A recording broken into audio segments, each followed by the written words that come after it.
Hi everyone, my name is Galano, 4th year Criminology Alpha.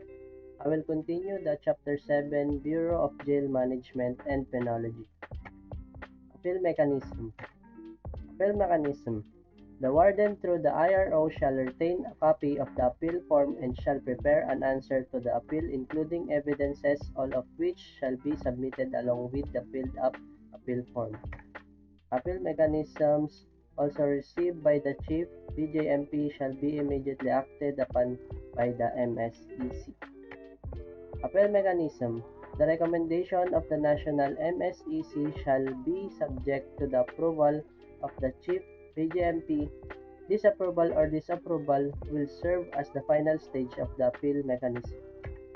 Moving to reintegration. RA 10592 or the Good Conduct Time Allowance (GCTA) law allows for a reduction of sentences of persons deprived of liberty, depending on how well they abide by rules and regulations inside any penal institutions, rehabilitations, or detention center or any other local jail, will result in the release of substantial number of inmates, hence the need to prepare inmates.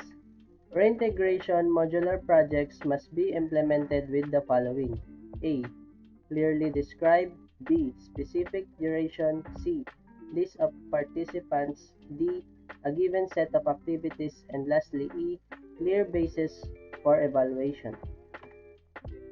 The People's Recovery Empowerment and Development Assistance Foundation, a Philippine social development organization, reported on its website that during the past years that the Commission on Human Rights was monitoring conditions in jails and detention centers. Majority of the facilities covered by the visits were found not fit for human confinement. The facilities were described as unlikely to rehabilitate but certain to punish. The most common problem of prisoners or detainees was the insufficient or lack of food provisions due to the delay in release of food allotment and inadequate or unsanitary food preparation in certain jails. Food expenses were shouldered by police personnel and even relatives of inmates or detainees. The timely release of funds to meet this basic need for survival is very crucial.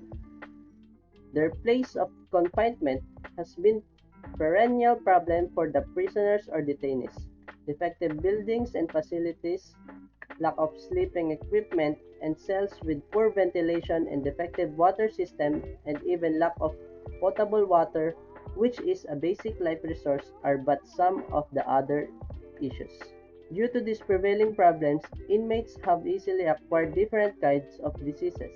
The absence of sufficient medical supplies and laboratory facilities noted in the various prisons further compound this sorry plight of prisoners or detainees. Still, on the BJMP website, one could see that there are close to 1,000 inmates who are overstaying in jail all over the Philippines.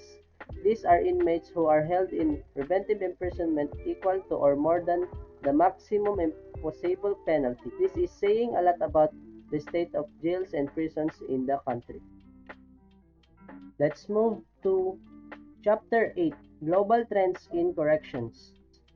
Prisons populations are growing in all five continents. Growing prisons populations throughout the world, though not in every country, place an enormous financial burden on governments and comes with a great cost to ensure the security of the societies. There are three major facts have affected corrections worldwide over past decades. First, the unprecedented growth in inmate population. Second, the shift in penal philosophy that looks at incarceration. And last, third, the economy and cost control. Moving to profile offenders. The dramatic growth of prisoners' populations has also highlighted certain changes in the characters of inmate populations that are relevant to making decisions related to corrections programming. Profile offenders include women prisoners, elderly prisoners, children, and young offenders. These are the women prisoners, elderly prisoners, children, and young offenders. That's all. Thank you for listening. Peace out.